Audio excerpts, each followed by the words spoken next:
Movie start होती है Romania के एक ग्रेवयार्ड यानी कि कब्रिस्तान में, जहाँ दुनिया के सारे वैम्पायर्स एक साथ इकट्ठे हो रहे थे। पता चलता है कि रूडी नाम की एक वैम्पायर की बर्थडे है और ये सब इसी को सेलिब्रेट करने के लिए मिले हैं। पर रूडी इन सब बातों से बिल्कुल खुश नहीं था। वो चाहता था कि कहीं बाहर जाकर सेलिब्रेट करे, बट उसके फादर फ्रेड उसे बताते हैं कि बाहर जाना बिल्कुल सेफ नहीं, क्योंकि एक वैम्पायर हंटर सबको हंट करने के लिए बाहर घूम रहा है। दूसरी तरफ जर्मनी में हम टोनी नाम के एक लड़के को देखते हैं जो अपने पेरेंट्स के साथ वेकेशन के लिए जा रहा था। अब टोनी को वैम्पायर्स बहुत पसंद थे और वो दिन रात वैम्पायर्स की ही बातें करता था। बट उसके पेरेंट्स ने टोनी को बताया था कि वैम्पायर्स बिल्कुल रियल नहीं होते और सिर्फ इमेजिनरी हैं। अब यहाँ पर ट्रेवल करते हुए टोनी को एक टनल में से दो वैम्पायर्स निकलते हुए दिखाई देते हैं। ये दोनों थे रूडी के अंकल और आंटी, जो उसकी बर्थडे सेलिब्रेट करने के लिए रोमानिया जा रहे थे। ये देखते साथ ही वो अपने फादर को बताता है और उसके फादर का ध्यान हट जाता है, जिसकी वजह से उनकी गाड़ी एक क्लिफ से नीचे चली जाती है। उसके फादर बहुत मुश्किल से गाड़ी का बैलेंस दोबारा वापस लेकर आते हैं और गाड़ी का एक्सीडेंट होने से बचा लेते हैं। यहाँ से सीन शिफ्ट होता है दोबारा रोमानिया में, जहाँ पर हम एक रुकरी नाम के आदमी को देखते हैं। वो अपने असिस्टेंट को बताता है कि फौरन गाड़ी निकालो। पता चलता है कि ये वो ही वैम्पायर हंटर है और इसे शायद आइडिया हो गया है कि वैम्पायर्स कहाँ रहते हैं। दूसरी तरफ हम देखते हैं कि रूडी का भाई ग्रेग पार्टी से बहुत तंग हो रहा था और वो भी अपने फादर से छुपकर कहीं बाहर जाने का प्लान करता है। यहाँ पर ग्रेग रूडी को कहता है कि वो एक रियल वैम्पायर की तरह अपनी जिंदगी गुजारना चाहता है। अब इसके बाद रूडी भी ग्रेग को फॉलो करके वहाँ से निकल जाता है। देखते ही देखते ग्रेग एक पेट्रोल स्टेशन पर पहुँचता है और एक इंसान पर नजर रखने लगता है। यहाँ पर ग्रेग उसका खून पीने के बारे में प्लान कर रहा था। रूडी छुपकर अपने भाई को देख रहा था और यहाँ पर उसकी नजर पड़ती है रुकरी पर, जिसके हाथ में एक डिवाइस थी जिसकी मदद से वो इन दोनों तक पहुँच चुका था। अब यहाँ पर रुकरी भी वेट करता है कि ग्रेग उस इंसान के ऊपर अटैक करे और जैसे ही ग्रेग अटैक करता है, रुकरी अपनी डिवाइस में से यूवी लाइट निकालकर उसे जख्मी कर देता है। इससे पहले कि रुकरी आके ग्रेग को पकड़ता, रूडी आता है और अपने भाई को उठाकर उड़ जाता है। अब यहाँ पर इसके बाद रुकरी भी उनको फॉलो करने लगता है, क्योंकि वो चाहता था कि वो देख सके कि ये लोग आखिर कहाँ जाकर छुपेंगे। अब दूसरी तरफ हम देखते हैं टोनी और उसके पेरेंट्स को, जिनको कोई लोग आते हुए दिखाई देते हैं। पता चलता है कि ये वही ओल्ड कपल था जो कि कैसल का ओनर है। ये वही कैसल जहाँ पर ये लोग जाकर स्टे करने वाले थे अपनी वेकेशंस के लिए। ये ओल्ड कपल इन्हें बताता है कि कैसे गाड़ी की आवाज सुनकर ये लोग यहाँ पर आ पहुँचे थे। अब इसके बाद ये सब मिलकर कैसल वापस जाते हैं। यहाँ पर पहुंचकर टोनी देखता है कि कैसल की दीवारों पर गार्लिक लगा है। गार्लिक बहुत दफा वैम्पायर्स को भगाने के लिए यूज किया जाता था और ये बात टोनी अपने फादर को बताता है। बट यहाँ पर ही कैसल के ओनर बताते हैं कि ये तो बस डेकोरेशन है। इसके बाद टोनी देखता है कि कैसे कैसल के ओनर्स मिरर में इनकी रिफ्लेक्शन चेक कर रही हैं, ताकि पता लगाया जा सके कि ये असल ह्यूमंस हैं भी कि नहीं। रूडी अपने भाई को लेकर वहाँ कब्रिस्तान पहुँच जाता है और अपने पेरेंट्स को बताता है कि कैसे बहुत मुश्किल से रुकरी से जान बचाकर ये भागे हैं। वहाँ पर रुकरी भी कब्रिस्तान पहुँच जाता है और वहाँ के गेट को लॉक लगा देता है।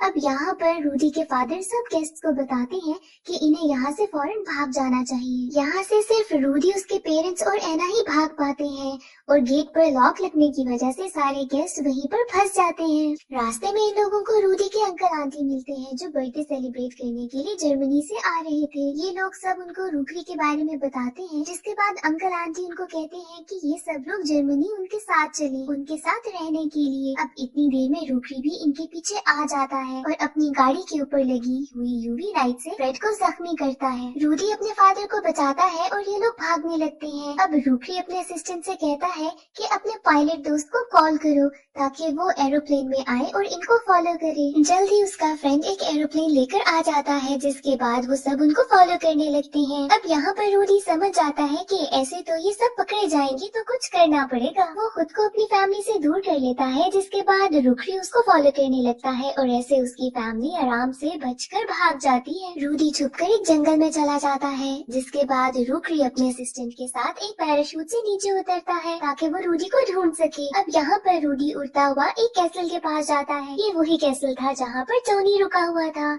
रुकरी अपनी यूवी लाइट से रूडी को मारने की कोशिश करता है और ये लाइट देखकर टोनी अपनी नींद से उठ जाता है। वो खिड़की से बाहर देखता है तो उसे रूडी उड़ता हुआ नजर आता है। अब दिन होने वाला था और रूडी धूप से बचने के लिए टोनी की खिड़की से उसके कमरे में आ जाता है। रूडी की नजर पड़ती है टोनी पर, जिसके बाद वो टोनी को डराता है और कहता है कि तुम जैसे इंसान ही है जो हमें मारने की कोशिश करते हैं। अब ऐसी आवाजें सुनकर कैसल के ओनर आते हैं, बट यहाँ पर टोनी उन्हें रूडी के बारे में कुछ भी नहीं बताता। ये देखकर रूडी समझ जाता है कि टोनी पे ट्रस्ट किया जा सकता है, वो एक अच्छा इंसान है। अब बहुत ही जल्द रूडी और टोनी में दोस्ती हो जाती है और यहाँ पर टोनी नोट करता है कि रूडी की रिफ्लेक्शन शीशे में नजर नहीं आ रही। अब वहाँ पर बाकी वैम्पायर्स की तरह रूडी की फैमिली भी कॉफिन्स में नींद पूरी करती है क्योंकि दिन हो चुका था। टोनी थोड़ा थोड़ा रूडी से डर रहा था, पर रूडी उसे यकीन दिलाता है कि वो उसे कुछ भी नहीं कहेगा और वो वैसे भी जानवरों का खून पीकर जिंदा रहते हैं। टोनी अपनी रूम की अलमारी को नीचे लिटा देता है और रूडी से कहता है कि इसमें सो जाए। अब यहाँ पर दिन हो चुका था और टोनी की मॉम रूम में आती है। वो देखती है कि कैसे कमरे की अलमारी नीचे जमीन पे पड़ी है। टोनी अपनी मॉम को बताता है कि उसने यहाँ पर बस खेलने के लिए इसको नीचे रखा है। अब इसके बाद ब्रेकफास्ट का टाइम आता है। यहाँ पर टोनी को एक आइडिया आता है और वो किचन में जाकर टिन फॉइल लेता है, जिसके बाद वो रूडी को उसमें कवर करके फार्म हाउस लेके जाता है। फार्म हाउस में बहुत सी काउस थी और टोनी ने ये सब इसलिए किया था ताकि रूडी अपनी प्यास मिटा सके। अब यहाँ पर रूडी एक काऊ को हिप्नोटाइज करता है, जिसके बाद वो उसका खून पीकर अपनी भूख मिटाता है। अब इस सब के बाद टोनी और रूडी अपने रूम में वापस आते हैं, जहाँ पर टोनी नोट करता है कि रूडी थोड़ा एग्रेसिव हो गया है। अब पूछने पर रूडी उसे बताता है कि रुकरी नाम का एक वैम्पायर हंटर उसकी फैमिली के पीछे पड़ा है, कैसे वो हर वैम्पायर को मारने की कोशिश कर रहा है। रूडी उसे बताता है कि उसकी फैमिली बहुत खतरे में है। अब यहाँ पर टोनी उसे कहता है कि मैं तुम्हारा दोस्त हूँ और मैं तुम्हारी मदद करूँगा। यहाँ पर रूडी ऐसा बिहेवियर देख के बहुत हैरान होता है कि कैसे इंसान भी इतने अच्छे हो सकते हैं। दूसरी तरफ फार्म हाउस में जिस काऊ को रूडी ने काटा था वो वैम्पायर में चेंज हो जाती है। अब इसके बाद रात को रूडी टोनी को अपने साथ उड़ाने के लिए लेके जाता है। टोनी को ये एक्सपीरियंस बहुत ज्यादा अच्छा लगता है, बट एक गड़बड़ हो जाती है क्योंकि कैसल के ओनर्स उन्हें देख लेते हैं। साथ साथ रूडी नीचे देखता है और उसकी नजर पड़ती है रुकरी पर, जो कैसल तक पहुंच चुका था। रुकरी उस कैसल के ओनर्स के पास जाता है और बताता है कि कैसे यहाँ पर एक वैम्पायर आ चुका है। अब इसके बाद कैसल के ओनर उसे टोनी के रूम में लेके जाते हैं, जहाँ पर रूम की तलाशी लेने के बाद उसे समझ आ जाती है कि यहाँ पर कोई वैम्पायर जरूर आया था। अब इसके बाद रुकरी मिरर्स लेकर टोनी के पेरेंट्स को चेक करता है कि उनकी रिफ्लेक्शन नजर आ भी रही है कि नहीं। अब यहाँ पर कंफर्म हो जाता है कि टोनी के पेरेंट्स तो वैम्पायर्स नहीं हैं। दूसरी तरफ रूडी और टोनी उड़ रहे थे। रूडी टोनी को एक जगह पर बिठाकर अपने पेरेंट्स के पास जाता है और जाकर उन्हें बताता है कि कोई ऐसा जरूर है जो उनकी मदद करेगा। अब इसके बाद वो टोनी के पास जाता है और उसको लेकर अपने पेरेंट्स के पास लेकर आता है। टोनी यहाँ पर रूडी की फैमिली से मिलकर बहुत खुश होता है, बट यहाँ पर सब हैरान हो जाते हैं कि कैसे टोनी इनसे डर नहीं रहा। रूडी के डैड टोनी को डराने की कोशिश भी करते हैं, जिसके बाद वो गुस्सा होते हैं कि कैसे रूडी ने एक इंसान को दोस्त बना लिया है। अब ये रूडी से कहते हैं कि या तो तुम्हें अपनी फैमिली को चूज करना पड़ेगा या टोनी को। रूडी यहाँ पर बहुत उदास होकर टोनी को लेकर चला जाता है। ये दोनों यहाँ से जाने ही वाले थे कि एना इनके पीछे आती है। एना टोनी से बहुत ज्यादा इम्प्रेस थी। वो टोनी को गिफ्ट में एक रैट देती है और साथ ये भी कहती है कि अगर तुम्हें कभी भी हेल्प की जरूरत हो तो बस एक सीटी बजा देना। अब ये सब लोग बातें कर ही रहे थे कि रुकरी अपने असिस्टेंट के साथ वहाँ पहुँच जाता है। वो एक ड्रिल मशीन के साथ टूमस्टोन्स पे ड्रिल करता है और एक यूवी लाइट को अंदर भेज के ऑन कर देता है। पर इससे पहले कि उस लाइट से किसी को भी नुकसान पहुँचता, टोनी उस लाइट को ऑफ कर देता है, जिसके बाद वो सबको वहाँ से भागने को बोलता है। टोनी यहाँ पर वायरिंग कुछ उल्टी करता है, जिससे रुकरी को शॉक लगता है और उसका सारा इक्विपमेंट खराब हो जाता है। अब यहाँ पर बाकी सब तो भाग चुके थे और सिर्फ टोनी बचा था। रुकरी जब नीचे आता है तो वो चेक करता है कि टोनी एक इंसान है या वैम्पायर, और वो देखता है कि टोनी तो एक इंसान है। रुकरी टोनी को बहुत डांटता है और गुस्सा होता है कि कैसे वो एक इंसान होके वैम्पायर्स की मदद करता है। अब इसके बाद वो टोनी को गुस्से में अपने साथ बांध कर ले जाता है। वो प्लान करता है कि वो टोनी को मार देगा, बट यहाँ पर उसका असिस्टेंट उसका साथ नहीं देता। टोनी को एक आइडिया आता है, जिसके बाद वो रूखी से कहता है कि अगर तुमने मुझे पानी में फेंक दिया तो मेरे दोस्त मुझे बचाने के लिए जरूर आएंगे। इस प्लान को सुनकर रूखी टोनी की बातों में आ जाता है और उठाकर टोनी को पानी में फेंक देता है। पानी में जाते साथ ही टोनी स्विमिंग करना शुरू कर देता है। रूखी को बहुत गुस्सा आता है और वो अपने असिस्टेंट को भी उसके पीछे भेजता है कि जाकर टोनी को पकड़ो। पानी में टोनी को एना की बात याद आती है और वो सीटी बजाता है, जिसको सुनकर एना और रूडी वहाँ पर पहुँच जाते हैं और टोनी को पानी से निकाल कर ले जाते हैं। अब रूखी उस कैसल वापस जाता है और शोर मचाने लगता है, जिसके बाद टोनी के पेरेंट्स जाग जाते हैं। वो कैसल के ओनर से पूछते हैं कि यहाँ पर क्या हो रहा है और रूखी उन्हें बताता है कि कैसे तुम्हारा बेटा एक वैम्पायर है। इतनी देर में टोनी, रूडी और एना भी वहाँ पर पहुँच जाते हैं। वो देखते हैं कि रूखी कैसल के पास ही है। ये लोग देखते हैं कि रूखी दोबारा वापस रोमानिया जाने का प्लान कर रहा है। वो रोमानिया जाकर उन सब वैम्पायर्स को मारना चाहता था जिनको वो वहाँ पर लॉक करके आया था। ये बात सुनकर रूडी भी रोमानिया जाने का प्लान करता है और टोनी भी उसके साथ आना चाहता था, पर टोनी को ख्याल आता है कि उसके पेरेंट्स तो इस बात को कभी भी नहीं मानेंगे। यहाँ पर एना इन्हें कहती है कि तुम लोग आगे बढ़ो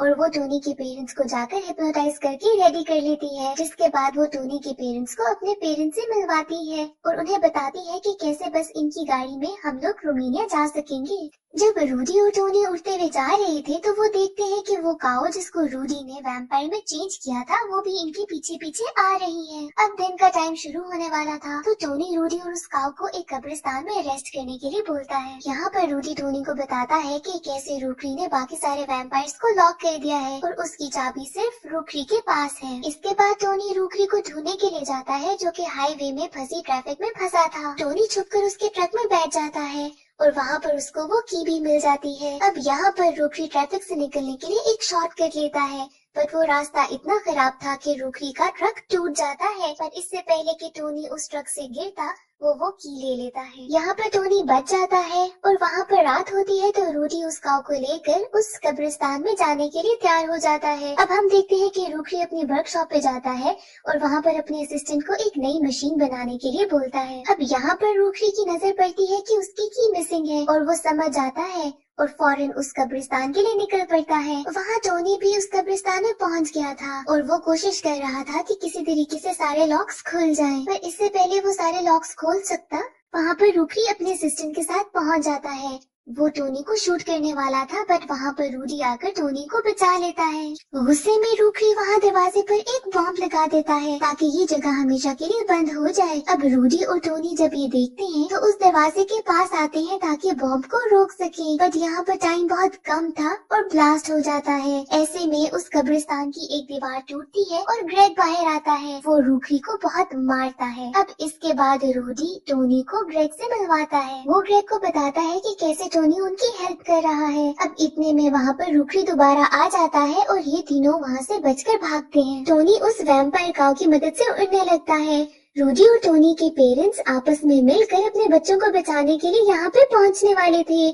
यहाँ पर हम देखते हैं कि रूडी का असिस्टेंट एक हेलीकॉप्टर बनाकर इनका पीछा करने लगता है, बट टोनी उस वैम्पायर काऊ के साथ हेलीकॉप्टर को क्रैश कर देता है, जिसके बाद वो असिस्टेंट पैराशूट से नीचे उतरता है। रूडी यहाँ पर अपनी कार में इनकी पेरेंट्स की कार को फॉलो करने लगता है और उसके इरादे कुछ ठीक नहीं थे, बट यहाँ पर रूडी पहुंचकर एक वायर के साथ रूडी की गाड़ी को रोक देता है। यहाँ पर रूडी का असिस्टेंट उसके पास आता है और उसे कहता है कि अब मैं तुम्हारी और ज्यादा मदद नहीं करूँगा। इसके बाद रूडी का असिस्टेंट तो चला जाता है और रूडी अकेला हो जाता है, लेकिन फिर भी रूडी इनके पेरेंट्स पे अटैक करने लगता है, पर टोनी अपनी वैम्पायर काऊ के साथ आकर रूडी को खत्म कर देता है। अब यहाँ पर सब बहुत ही खुश होते हैं और रूडी के पेरेंट्स टोनी के पेरेंट्स को लेकर सैर करवाते हैं आसमान की। यहाँ पर बाकी सारे वैम्पायर्स भी आजाद हो जाते हैं, बट रूडी थोड़ा उदास था और टोनी पूछता है कि उसे क्या हुआ। रूडी कहता है कि अब उनके पास रहने के लिए कोई घर नहीं बचा। अब यहाँ पर टोनी को एक बहुत ही जबरदस्त आइडिया आता है। वो रूडी और बाकी सारे वैम्पायर्स को लेकर उसी कैसल में जाता है जहाँ पर वो वेकेशन बिताने के लिए गया था। एंड सीन में हम सारे वैम्पायर्स को उस कैसल में शिफ्ट होते हुए देखते हैं और इसके साथ मूवी एंड हो जाती है।